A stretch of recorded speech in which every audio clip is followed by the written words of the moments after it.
Alors, rebonsoir, bien-aimés frères et sœurs. Je vous fais cette deuxième vidéo pour aborder le cinquième élément, la cinquième sorte de dîme dont je vous ai parlé tantôt et qui est la dîme de la troisième année. Je vous ai expliqué qu'en Israël, la pratique de la dîme n'était pas une pratique unique. Il n'y avait pas une seule sorte de dîme, il y avait plusieurs types de dîmes et chaque dîme avait sa manière d'être apportée, d'être traitée, d'être payée.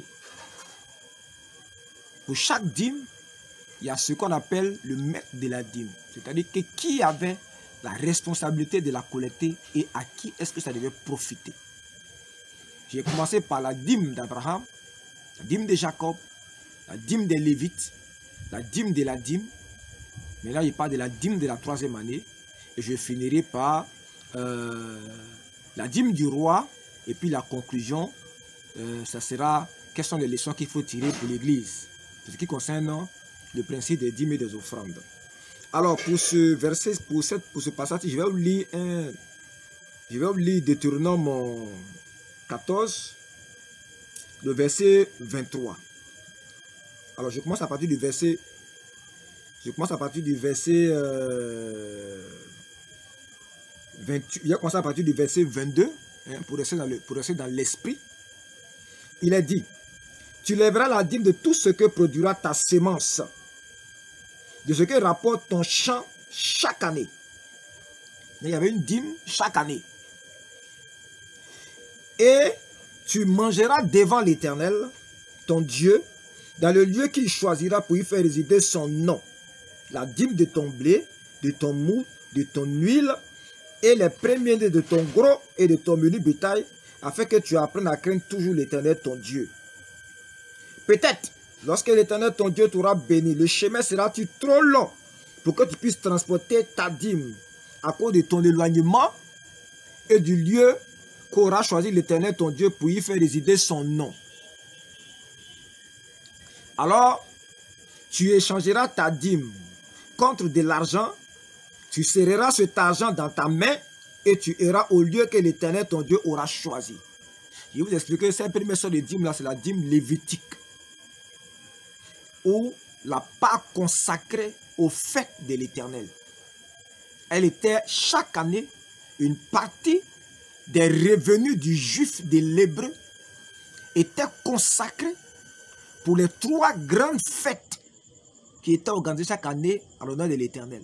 La fête de Pâques, la fête de Pentecôte et la fête des Tabernacles, qui nécessitaient que les Juifs quittent les régions pour aller passer 7 jours, souvent même un mois entier à Jérusalem pour célébrer Dieu. Et cette dîme-là était utilisée pour financer ces fêtes-là. Donc cette dîme-là était gardée par le chef de famille, par le producteur, par le propriétaire de la dîme. Et à chaque fête, il prenait une partie pour aller à Jérusalem et pour fêter, pour se réjouir devant l'Éternel. Ce que la Bible lui recommandait, c'est que dans sa réjouissance, il ne devait pas oublier le Lévite et le sacrificateur qui n'avaient pas de part. Donc dans tout ce qu'il prenait pour aller à Jérusalem, une quantité devait rester. Et quand ça restait, on prenait ce reste-là, on emmagasinait ça dans les chambres du trésor pour que ça serve aux Juifs qui avaient été choisis pour prendre soin du tabernacle, soit des Lévites, soit les sacrificateurs, ou soit des hommes du peuple, tels que par exemple ceux qui avaient fait le vœu de Lévira, qui s'étaient consacrés pour servir Dieu. Ils étaient là, ils servaient Dieu et cette nourriture-là servait à prendre soin d'eux, à pouvoir les entretenir pour qu'ils aient de quoi manger et vivre durant tout le temps qu'ils allaient faire le service là-bas. Est-ce que vous comprenez? Verset 26. Là, hein, alors tu échangeras ta dîme contre de l'argent. Tu serreras cet argent dans ta main et tu iras au lieu que l'Éternel ton Dieu aura choisi. Là, tu achèteras avec l'argent tout ce que tu désireras. Ça veut dire quoi? C'est lui qui mangeait la dîme. Des bœufs, des brebis, du vin, des liqueurs fortes. Tout ce qui te fera plaisir. Tu mangeras devant l'Éternel ton Dieu et tu te réjouiras, toi et ta famille. Tu ne délaisseras point le Lévite qui sera dans tes portes, car il n'a ni part ni héritage avec toi. Au bout de 3 ans, voilà maintenant notre sujet. Au bout de 3 ans, tu sortiras toute la dîme de tes produits pendant la 3e année et tu la déposeras dans tes portes. Alors viendront le Lévite, qui n'a ni part ni héritage avec toi, l'étranger, l'orphelin et la veuve, qui seront dans tes portes, et ils mangeront et se rassasieront, afin que l'Éternel ton Dieu te bénisse dans tous les travaux que tu entreprendras de tes mains. Premier passage. Deuxième passage. Pour ne pas que on dise que je n'ai seulement pris qu'un seul verset, une seule référence. Voilà. Deutéronome 26. Et là, je lis encore Deutéronome 26 à partir du verset 12. Hein? Lorsque tu auras achevé de lever toute la dîme de tes produits, la 3e année, on appelle ça l'année de la dîme, tu donneras aux Lévites, à l'étranger, à l'orphelin et à la veuve. Et ils mangeront et ils se rassasieront dans tes portes. Voilà la dîme de la 3e année, à quoi ça sert. Je vous explique.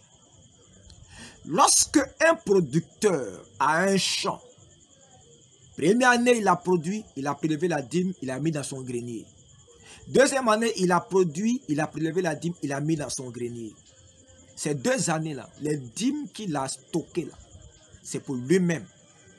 C'est ça qu'il va prendre pour financer les fêtes de l'Éternel. La 3e année, on appelle ça l'année de la dîme. Quand il va aller dans ses champs, quand il va aller dans ses pâturages, il va prélever du blé, du mout et tout ce que la terre produit. Et tout ce qui lui rapporte ses pâturages. Il va prendre dedans le 10e. Il va venir entreposer ça, non plus dans ses greniers, mais à ses portes. Cette dîme-là, le juif ne devra pas la toucher. Ni à l'occasion d'un deuil, ni quel que soit le malheur qui va lui arriver. Il n'avait pas le droit de toucher à cette dîme. Cette dîme était réservée à 4 personnes. Les Lévites, les orphelins, les veuves et les étrangers. Dans la dîme de la 4e année, de la 3e année, c'est une dîme qui revenait exclusivement à 4 catégories de personnes en Israël que Dieu a estimées comme des catégories défavorisées par la vie. Les Lévites n'avaient pas de part en Israël. Les orphelins n'avaient pas de père pour prendre soin d'eux. Les veuves n'avaient pas de mari pour prendre soin d'eux. Et les étrangers n'avaient pas de possession en Israël. Ils ne pouvaient pas se prévaloir de quoi que ce soit qui leur appartenait. C'est bien aussi qui étaient des passages. C'est le principe de l'hospitalité. Dans la dîme de la 3e année, c'était le système de sécurité sociale que Dieu a mis sur pied en Israël, afin qu'il n'y ait pas d'indigents parmi le peuple. Quand Dieu a promis aux Israélites qu'il n'y aurait pas de pauvres parmi eux, ça ne veut pas dire que tous les Israéliens allaient être des hommes riches et fortunés, mais qu'il avait prévu un système de sécurité sociale qui allait permettre de résorber la pauvreté, de résorber l'indigence, en permettant que ceux que la nature a défavorisés puissent avoir de quoi vivre, de quoi se nourrir, de quoi se vêtir. Voilà ce à quoi servait la dîme de la 3e année. Et regardez, au verset 13, tu diras devant l'Éternel ton Dieu, j'ai ôté de ma maison ce qui est consacré. Donc regardez, la dîme de la 3e année est aussi consacrée que la dîme de la dîme. Regardez, avec quel soin Dieu veille sur les défavorisés de la société. Regardez comment est-ce que Dieu est soucieux de la situation sociale, du bien-être social de toutes ces créatures. Aujourd'hui, on a mis sur pied des systèmes qui enrichissent des pasteurs sous prétexte qu'ils sont des serviteurs de Dieu. Ce sont les ouins, ce sont les professeurs, les pères spirituels. Eux, ils doivent manger, être rassasiés. Et puis les âmes vont nous bénir. C'est de l'escroquerie. Ça n'a jamais existé dans la Bible. La dîme de la 3e année était appelée la part consacrée, comme la dîme de la dîme a été aussi appelée la part consacrée, comme on l'a vu dans dans l'étude sur la dîme de la dîme. C'était des parts consacrées. Donc, dans tous ces dîmes qui étaient payées, il y en a deux qui étaient sacrées. La dîme de la dîme qui partait dans les maisons du trésor et la dîme de la troisième année qui était le service de sécurité sociale du Très-Haut. Le Dieu d'éternité a mis sur pied un service de sécurité sociale en Israël. Et ça lui tenait tellement à cœur que cette part, la dîme de la troisième année là, était sacrée. Comme la part qui devait revenir dans la maison de Dieu. Et je répète, verset 13. Tu diras devant l'Éternel ton Dieu. Donc quand tu vas devant Dieu et tu dis, j'ai ôté de ma maison ce qui est consacré. Et je l'ai donné. Donc la dîme de la troisième année, elle n'est pas gardée par celui qui paye la dîme, par le maître de la dîme, mais elle est entièrement donnée. Pas au pasteur, pas au bishop, pas au père spirituel, pas au fondateur. Je l'ai donné à qui? Aux Lévites. À qui? À l'étranger. À qui? À l'orphelin. À qui? À la veuve. Selon tous les ordres que tu m'as prescrits. Je n'ai transgressé ni oublié aucun de tes commandements. Je n'ai rien mangé de ces choses pendant mon deuil. Regardez comment est-ce que c'était sacré. Je n'en ai rien fait disparaître pour un usage impur. C'est-à-dire que non seulement, il n'a même pas pris ça pour dire, pardon, j'ai une dot à payer, je vais donner. Ou bien j'ai un cousin qui est de passage là, je vais lui offrir un chevreau. Non. Non. Et je n'en ai rien donné à l'occasion d'un mort. C'est-à-dire qu'il n'est même pas allé donner ça pour soutenir une famille qui était en deuil ou en détresse. Il n'a rien fait de ça. C'est que cette dîme de la troisième année est tellement sacrée qu'il n'y a rien qui puisse arriver dans ta maison et qui puisse justifier que tu ne remets pas cette dîme-là aux quatre personnes là. Le lévite, l'orphelin, la veuve et l'étranger. J'ai obéi à la voix de l'Éternel mon Dieu. J'ai agi selon tous les ordres que tu m'as prescrits. Regarde ta demeure sainte des cieux et bénis ton peuple d'Israël, le pays que tu nous as donné, comme tu l'as juré à nos pères, ce pays où coule le lait et le miel. Aujourd'hui, l'Éternel ton Dieu te commande de mettre en pratique ses lois et ses ordonnances, que tu les observeras et tu les mettras en pratique de tout ton cœur, de toute ton âme. Aujourd'hui, tu as fait promettre à l'Éternel qui sera ton Dieu, afin que tu marches dans ses voies et que tu observes ses lois, ses commandements et ses ordonnances et que tu obéisses à sa voix. Et aujourd'hui, l'Éternel t'a fait promettre que tu seras un peuple qui lui appartiendra, comme il te l'a dit, et que tu observeras tous ses commandements, afin qu'il te donne sur toutes les nations qu'il a créées la supériorité en gloire, en renom, en magnificence, et afin que tu sois un peuple saint pour l'Éternel ton Dieu, comme il te l'a dit. Regardez à quel niveau d'importance Dieu place la dîme de la dîme. Regardez, si vous regardez la dîme lévitique, vous allez voir que les grâces qui t'accompagnent ça ne sont pas aussi importantes que ce que Dieu vient de dire ici. Et si tu veux avoir la supériorité sur les nations, il faut que tu mettes en pratique ces choses-là. C'est pour cela qu'aujourd'hui, regardez, les gens payent des dîmes dans les églises. Et ils payent, et au fur et à mesure qu'ils payent, ils s'appauvrissent. Les églises aujourd'hui sont remplies de pauvres, de misérables, qui paient les dîmes chaque dimanche, chaque mardi, chaque mercredi, chaque jeudi, chaque vendredi. Mais on ne voit pas l'horizon qu'ils ont la supériorité sur toutes les nations. Hein. Il est dit ici, hein. Il va leur donner du renom, de la magnificence. Hein. Mais on ne voit pas ça. Pourquoi? Parce que vous ramassez l'argent, et vous donnez ça à un gugus, qui se fait passer pour un bishop, pour un père spirituel, alors que rien dans la Bible ne justifie qu'on lui donne cet argent-là. Rien. Donc, vous servez Dieu en dehors de sa volonté. Et c'est ça le drame en fait. Vous croyez bien faire en faisant ces choses-là, chers amis. Et ce n'est pas mauvais de vouloir faire le bien. Mais il faut faire le bien selon ce que prescrit la Bible. Il faut faire ce qui est juste, ce qui est correct, comme on l'a vu avec Ézéchias. Ézéchias a fait ce qui est juste, ce qui est vrai, ce qui est correct, ce qui mérite l'approbation, ce qui est écrit. Je vous dis, ayez peur de Dieu, craignez Dieu, ne craignez pas votre père spirituel. Obéissez à Dieu, n'obéissez pas à la voix de votre père spirituel. Quand il fait des choses, quand il dit des choses qui ne sont pas correctes, n'ayez pas peur de lui désobéir parce qu'il est en train de vous flouer.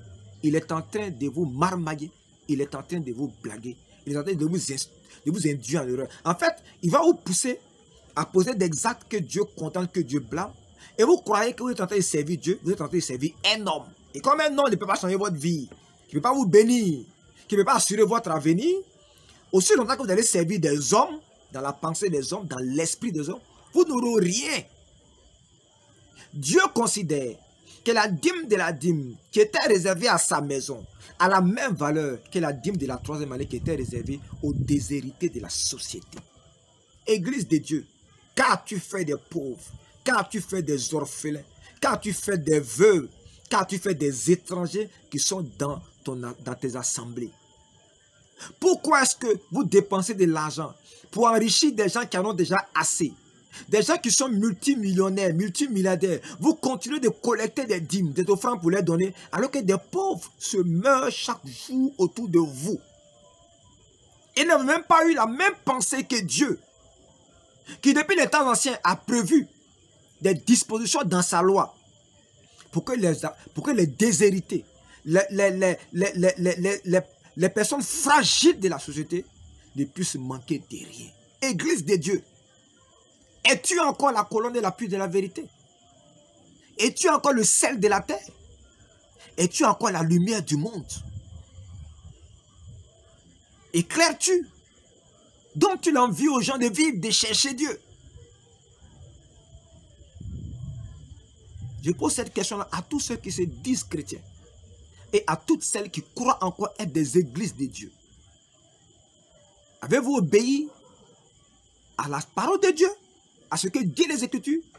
Avez-vous obéi à l'Esprit de Christ depuis l'Ancien Testament, qui avait un souci pour tous les fragiles, pour tous les déshérités de la société? Et quand on revient dans Actes des Apôtres, vous allez voir que les apôtres ont pris soin des pauvres, des veuves et des orphelins. Ça fait même partie des prescriptions, des directives qui ont été données aux apôtres lors de la première conférence de Jérusalem. Qu'est-ce qu'on est devenu aujourd'hui? Qu'est-ce qu'on est devenu aujourd'hui? Et les gens pensent qu'en donnant leur argent à des prophètes, en donnant leur argent à des pères spirituels, en donnant leur argent à des gourous, à des bishops, Dieu va les bénir. Mais Dieu va te bénir sur la base de quoi? Tu ne bénis même pas sa parole. Tu ne mets pas dans l'esprit de Christ, dans l'esprit des Écritures. Dieu va te bénir comment? Réformons nos voies et ressaisissons-nous. Nous tous, autant que nous sommes, moi le premier, et tous ceux qui ont la même foi, qui croient au même Seigneur que moi. Réformons nos voies. Revenons aux pratiques anciennes, aux pratiques bibliques. Revenons à l'esprit des Écritures. Et Dieu sera avec nous.